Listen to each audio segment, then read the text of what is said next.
talking about all kinds of fun stuff with our amazing author, Miss Rebecca Mitchell, with us today. And you're so excited. I always know how much you love doing this with me.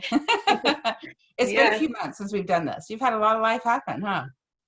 Yes. And this is, I think, the third time maybe I think that so. that you've twisted my arm into doing this. And maybe it's a little bit easier since I have to teach online. And so I'm staring at my face through Zoom all the time anyway, and boxes with names. So I guess I'm a little bit more comfortable. Exciting. So what I love to call it is the Hollywood squares of the online presence, right? So for those of us that can date ourselves with that, right? Uh, so we have some fun things to talk about today. Author Rebecca, share a little bit of your background and experience for those that have not met you yet, and then I'll talk a little bit about what Freedom Friday is. Well, I'm by trade, I'm an English teacher, and I got interested in that by going to China for a year, teaching English there a long, long, long time ago. Actually, the year with the Tiananmen incident, if anybody knows their history. So, but came back, went back to school, and got my master's in English, and been teaching at Sac State, and more recently at UC Davis.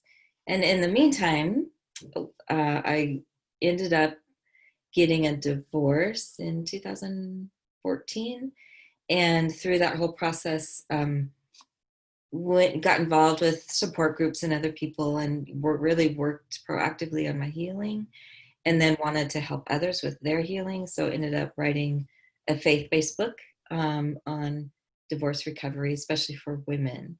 And so that is my little business niche that you and I talk about. Among many others. We got a privilege to meet through one of those communities we'll talk about a little bit later. The gift of your book, and remind us the title so people can look it up on Amazon. It's called From Broken Vows to Healed Hearts. And the gift of that is also a great tool for a Bible study as well. And so welcome to our Freedom Fridays. Freedom Fridays was set up for the ability to be free to talk about whatever we doggone choose. We originally started it on a real estate radio show, and we started taping on Facebook Live. And then over the years, it just expanded. And each year we choose to focus on a new theme, if you will, to help people really get purposeful about understanding where they are, where they want to be, and what's in the way. And you've been on that coaching journey with me many a years. We actually met through a community in Bayside Singles.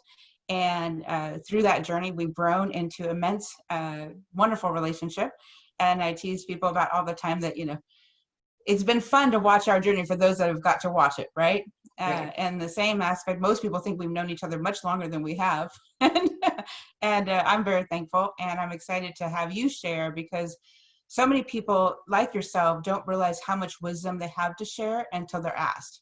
And you are one of those living examples of a wealth of knowledge and heart, and yet it takes a little bit of prodding for you. So thank you for just a little. Thank you for the gift to prod you. So the first thing I'd love for you to share, and I'm going to twist up the order just a bit for you, just in regards to, so people know how we got connected and the journey you've been on for the coaching process. Educate people what coaching tools you've used with One Light Ahead, and what value that's brought to you before we dive into the other subjects. Well, currently I'm in my second round of the Masters League competition. Go girl. And and it's really valuable to prod me to use my gifts and what God has called me to do, what I want to do to help other people. But sometimes I, take this little step and think, oh, well, that didn't really have much of an outcome, so why keep going?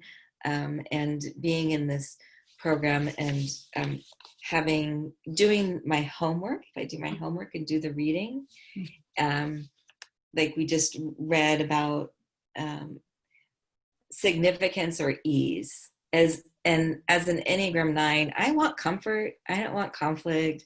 I want life easy. But when you're trying to do something significant, whether it's, for yourself or for others, it's usually not easy.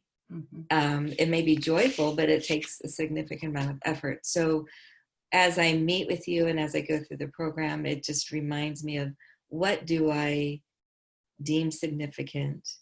How do I get there? What are the little habits I can build?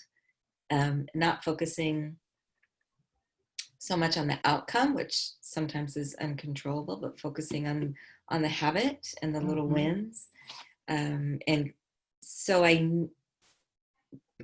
working with you brings that to the surface. Otherwise, I'll just kind of push it down and do the busyness of grading papers or all that thing, and kind of push that aside and not really work with it. So it's working with you has helped me remember that, and then plan the steps to do it. And it's so powerful.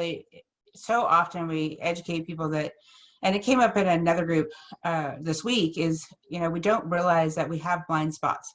And until a lot of times it is stuff that we know that we just didn't know we know.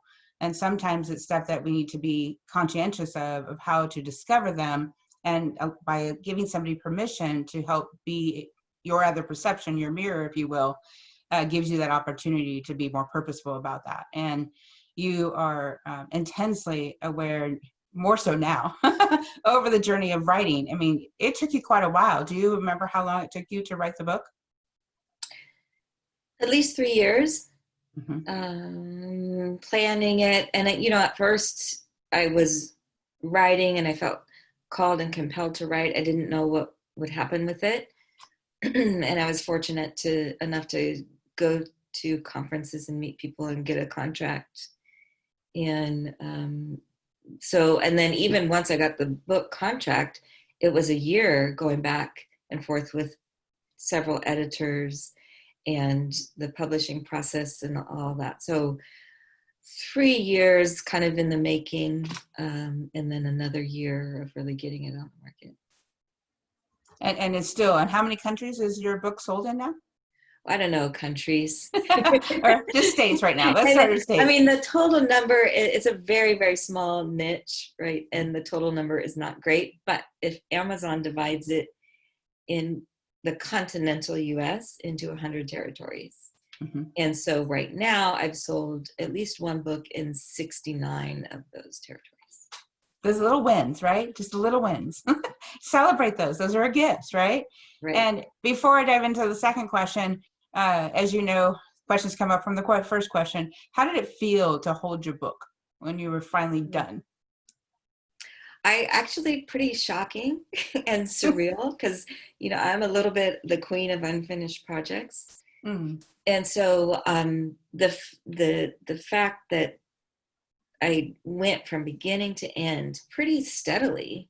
I watched the process. Yes. I mean, it was God's gift, but it was also, I met with a critique group, and our deadline for submission was Saturday at midnight. So many, many Saturdays I was writing all day and working on things. And so it was a lot of effort, a lot of work, but I kept at it. And so I forget your original question. Oh, how did it feel? Totally understand. How did it feel to hold it? So it was a blessing. It was, just a miracle, and a privilege. I mean, yes, I did the work, but it was really very much a group effort in some ways. So I was just so excited to be part of it.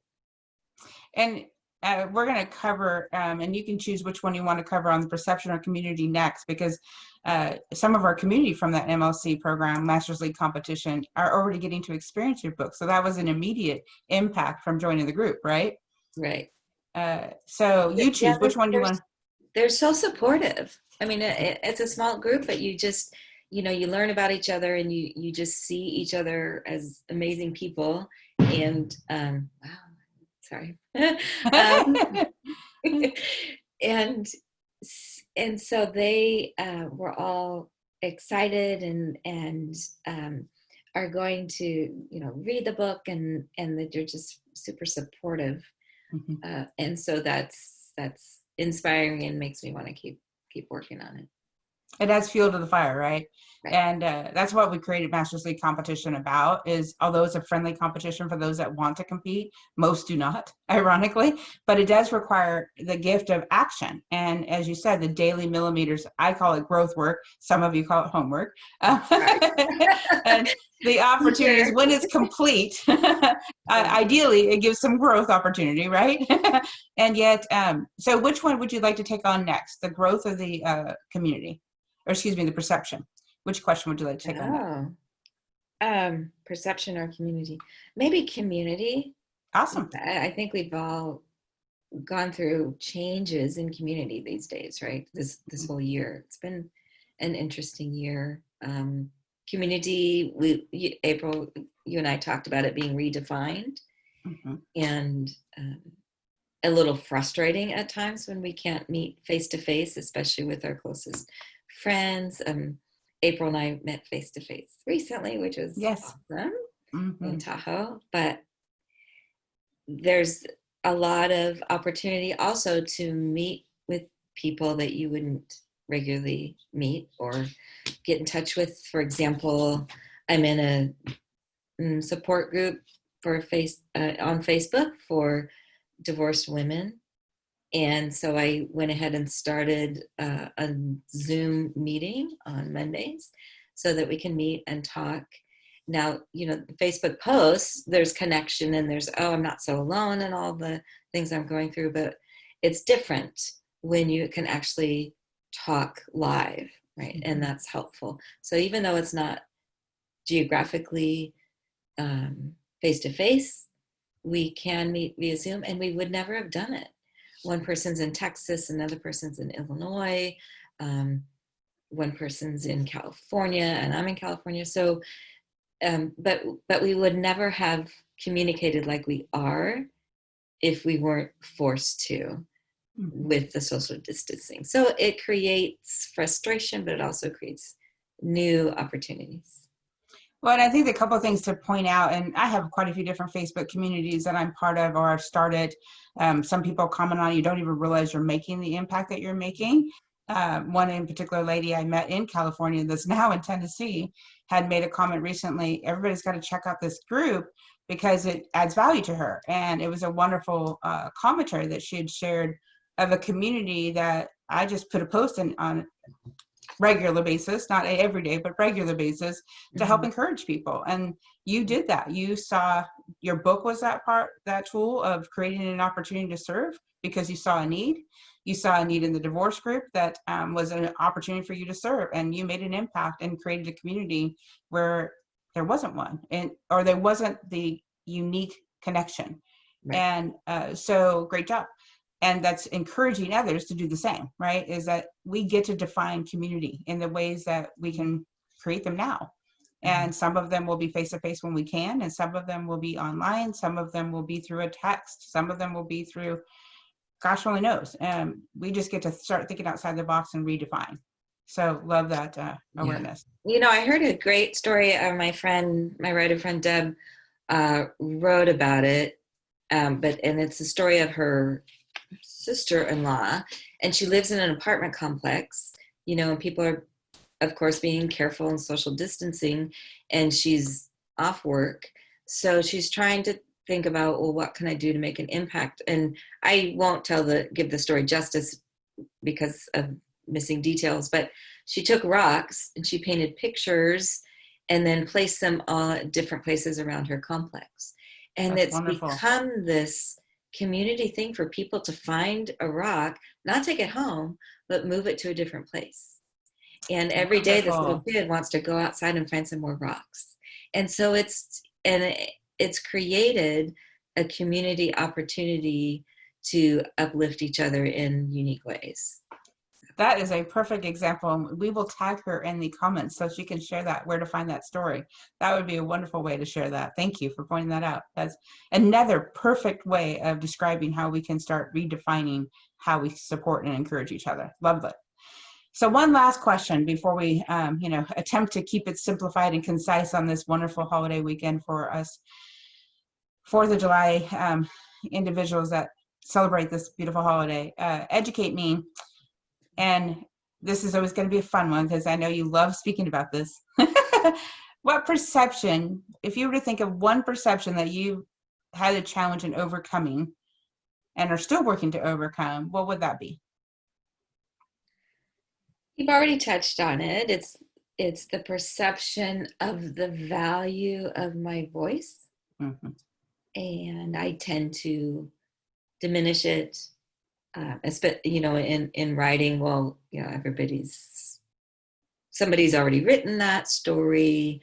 I'm just making the same point. And so those thoughts, I battle those thoughts in my mind. But every single person has a unique voice and unique way to say it, or a unique angle or perception.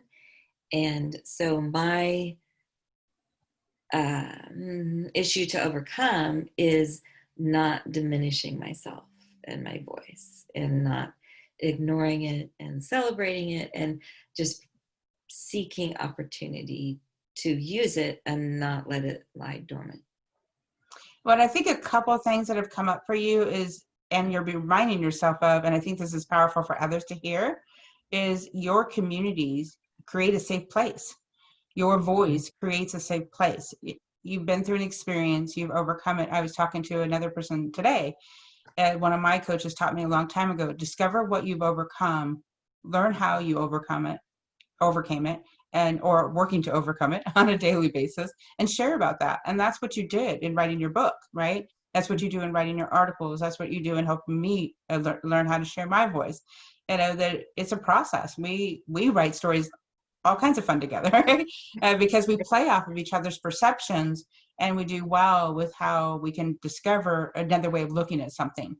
And that's part of the opportunity of surrounding yourself with people that can help you see what you may be diminishing. And that's part of what our group did, is help you see that your social presence, as much as you love it, really gives people the opportunity to see your heart, to see that your true desire is to help people move forward from where you've been. And I'd like one thought last to share on that is how far you've come. When you look at where you were 2013, 2014 today, and that's not that long ago, and yet you have just immensely flowered over that journey. So anything you'd like to share on that? I was talking with another friend who's been around not quite as long as you, but through the journey. Mm-hmm. And we are talking about another book, or, just different messages to share. And part of that is, not just healing from something, in my case, divorce, not just overcoming it, but really thriving after it. And okay, that is not my identity. And so my added thought, I guess, to the growth is, just having a full, abundant life, being single. And you don't have to you don't have to be married or attached to have that kind of life. And so that's what I'm enjoying right now, I guess. And that's a powerful statement for a multitude. Having both of us served in the single community for quite a few years, and you're still serving off and on, and through the divorce community, etc. Is so many single people have, so many singles go through the process of realizing their identity changed, and then learning who they are from the inside out. And I tell people all the time, my job is to be able to allow somebody to feel valued, seen, and heard, no matter what status they're at, no matter what job they're in, no matter what company they work for, no matter what business they run. Their opportunities to recognize that they are a unique individual, and they get a gift. They have a gift to share in some form or fashion. And you are owning that at a high level. So we're very thankful to have you encourage others to do the same. Thank you. Anything else I forgot to ask you about? Anything you want to make sure anyone hears? Well, I just want to say I appreciate your honesty, or appreciate the honesty we have with each other. That helps us to go even deeper and just say, no, girlfriend, it's not the way it is. And it's just a great gift to have a friend like that. So thank you. Amen. We're very, very thankful. And I would encourage others to make sure they associate that is and define that. We're very blessed. We've found a great group of and particular individuals like ourselves that we get to grow with each other. It's many of that have seen and watched us over the years know that we really enjoy our opportunity to build our friendship. So thank you. Enjoy a wonderful 4th of July. I'm sure we will connect in many other ways. Yet, thank you to all that are listening. We'd love for you to add comments. I'll have Rebecca share her website for her book and Deb's information to get that wonderful story. And we also have one last thought. We have a brand new All About You program you went through quite a few years ago. We updated, revised it, put it on a whole new platform, and we are offering it completely free to for the first 20 people that register on it. So I'll put that link on it as well. And it is all about helping somebody look in the mirror, helping somebody determine where they're at, where they want to be, and how committed they are to moving forward. So I will make sure to share that as well. We are excited to release that today to give independence and freedom to those that want it. So we appreciate y'all, and thank you, Miss Rebecca. Always a blessing. Thank you. Bye, everyone.